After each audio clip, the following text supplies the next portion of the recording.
औज़ुबिल्लाहिमिनश्शैतानिर्रजीम बिस्मिल्लाहिर्रहमानिर्रहीम। इस वक्त हमारे साथ एक बच्ची मौजूद है, इनका नाम है शगुफ्ता।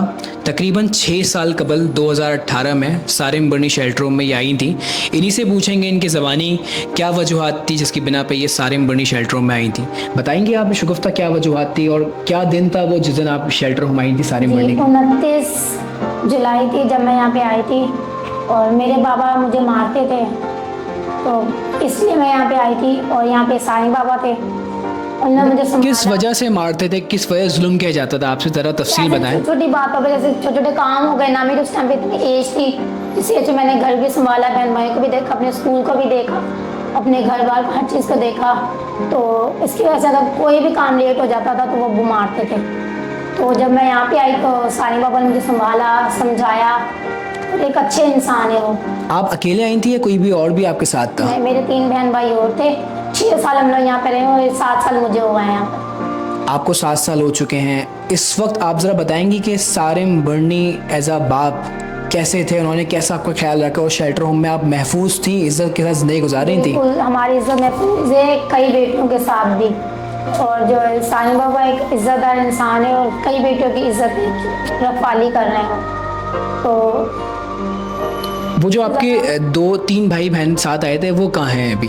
वो अपने बाबा के पास है, यानी मेरे बाबा के पास, और अपनी मर्जी से गए हैं। उनकी खुशियाँ उनके साथ है, अल्लाह उनको और खुश रखे, जो बनना चाहते हैं वो बन जाएं। मेरी दुआ यही है, अगर वो चाहते हैं मुझसे मुलाकात करने के लिए तो यहाँ पे आ सकते हैं। तो आप छोड़ के क्यों नहीं गई? जब वो जा रहे थे आप क्यों साथ नहीं गई उनके? बाबा के साथ कुछ सवाल थे जो उनको नहीं समझ में आए थे, मुझे उस एज में समझ आ गए।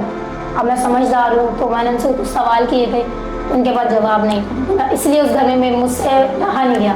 मतलब आप अपने सगे बाप का घर छोड़ के सारिम बर्नी शेल्टरों में रह रही हैं, कोई वजूहात होगी क्या? कैसा माहौल है, कैसा आपको अच्छा लगता है जो आप यहाँ पे इस वक्त अभी रुकी हुई हैं? जो मैं चाहती थी मेरा अपना बाप करे, लेकिन वो किसी के और के बाप ने मेरे सर पे हाथ रखा, वो तसल्ली दी।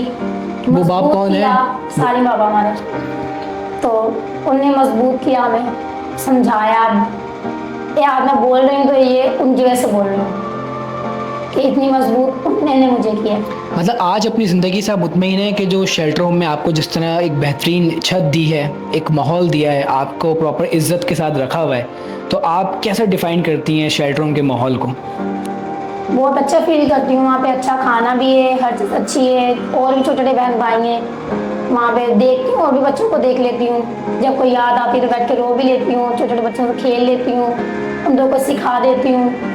जो मेरे पास होता है वो मैं छोटे छोटे बच्चों को देती रहती हूँ टाइम पर। बिल्कुल जैसे शगुफ्ता हैं, आप देख सकते हैं ये अपने इनके बाप ने यहाँ पे छोड़ के गए हैं, जो भी घर से भाग के आई हैं ये एक अमानत है। ये जब तक अपनी खुशी से यहाँ रहेंगी ये रहेंगी, जब ये जाना चाहेंगी अपनी खुशी से तो ये चली जाएंगी। जब इनकी उम्र हो जाएगी शादी की तो सारिम बर्नी वेलफेयर ट्रस्ट ज़ेर सरपरस्ती में इनकी शादी भी करवाएगा। तो ये ज़िंदगी है सारिम बर्नी शेल्टर होम में। ये तमाम बेटियाँ वो अमानतें जो यहाँ पे लोग छोड़ के जाते हैं, सारिम बर्नी वेलफेयर ट्रस्ट देख सकते हैं आप किस हाल में उनको रखता है।